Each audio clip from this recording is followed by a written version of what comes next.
What up, dudes? It's Gaz, and welcome to the WARFRAME video. So, Gara Prime is coming out tomorrow, and I just thought I'd go over a build for Frost Prime, which is a frame that a lot of people think that Gara completely outclasses.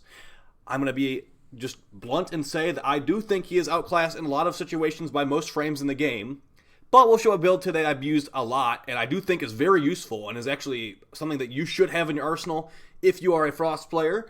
And it's, something that Frost isn't usually doing. It's a pretty cheesy build that I have used to complete Steel Path missions quite a bit. And I actually think Frost might be the best option for solo Steel Path Interception missions. So we'll go over the build I've used on that. The build could be tinkered with a little bit, of course, but I'll just show you what I've used and what I found consistent to clear because I beat the entire Steel Path solo myself.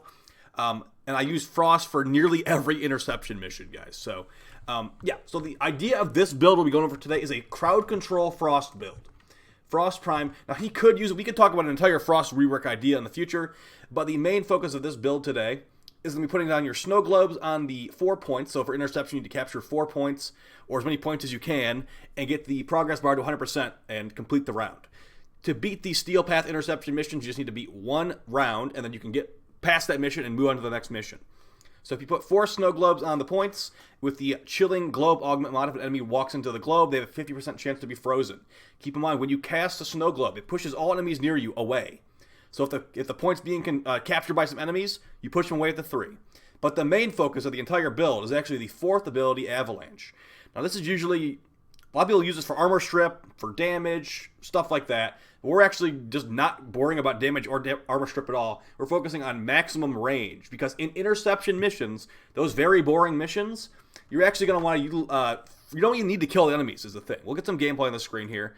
The main focus of an interception mission, if you're doing it properly, is actually just, you get the amount of enemies on the map that will spawn, and you don't kill them. You just crowd control them, freeze them. The one place crowd control is actually useful in the game, as long as you don't need loot, that is interception missions, as there is a spawn limit on the map, and once the enemies are completely frozen in place from your 4th ability from Frost, they actually will not respawn, and you'll just have a very easy time. So here we are on the highest level interception mission.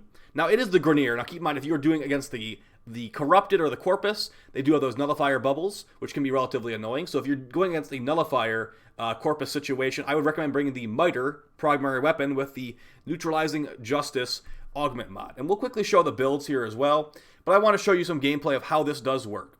And we're going to be going over a lot of stuff. This is basically a full loadout guide for Interception Cheese Frost. Now, I know a lot of people will be like, you don't really need Chilling Globe if the entire enemy wave is frozen, and this is true, but I have found some situations where having that Chilling Globe augment mod, just in case I do have to kill an enemy that is stuck on the point, like right here you'll see this situation, so the enemies are surrounding the point. I need to get those guys out of there so they're not capturing the point anymore. I can use my 3 to push them away.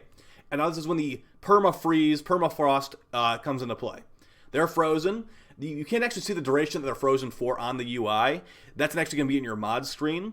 But yeah, that's basically all the enemies on the map right there.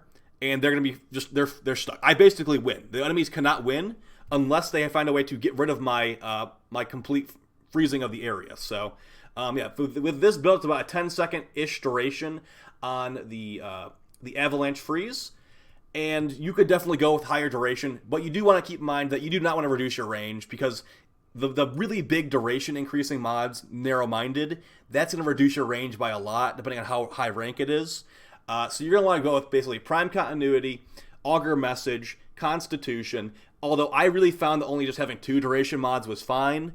But as you can see, this is what you see on the screen right here is how it works. And like I said, you'll probably want to bring a Miter if you're doing a Corpus version. So let's get the builds on the screen here so we can go over those real quick. Because the gameplay doesn't, I'm going to spoil it, the gameplay does not change past this.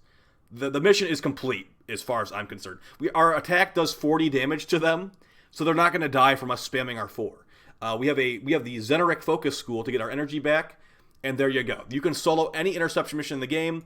Just be careful of those nullifiers. So let's go over some builds here. Now this is the Frost build. Like I said, Chilling Globe, you don't really need it. You could definitely put some more duration in this slot, probably the Constitution mod. But the very important stats you want here is you want range. I'd say maximum range is essential for this playstyle. 42-meter radius of freezing enemies with this build.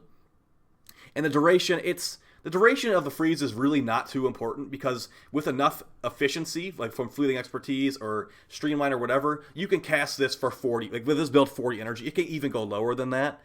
As long as you regenerate enough energy, you are fine. You are totally fine. You don't even need arcanes to do this, honestly. And the enemy radar is going to tell you where the enemies are on the map. So that's pretty important. But the rest of the stuff is duration. Shielding Globe for convenience on my part. Negative power strength does not make the stash chance of freezing enemies lower, so that's fine. And the rest of the stuff is just like I said, range. We have Rolling Guard in case we get shot by enemies for some reason. Does not normally happen with this as the enemies are all completely frozen, as you can see. So let's go over some other stuff. I'm using the Invisible Dog. I'm trying to remember the name of that one's called. The Hurras Kubrow. Now, I know this thing is super, super unnecessary, guys.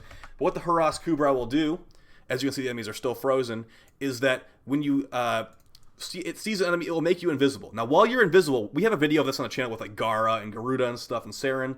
While you're invisible, you can cast abilities as much as you want. As long as you don't use a weapon, you will stay invisible.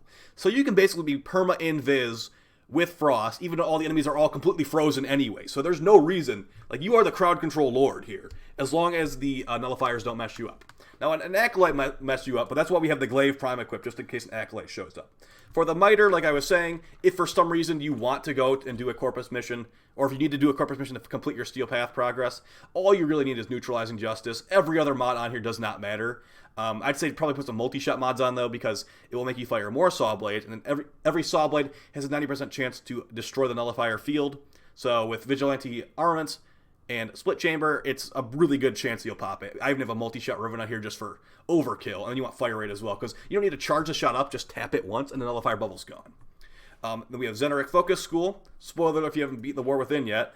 And all you really need is Energizing Dash at whatever rank you have it at. As long as you're regenerating energy somehow, you will have enough energy to freeze the enemies in place permanently.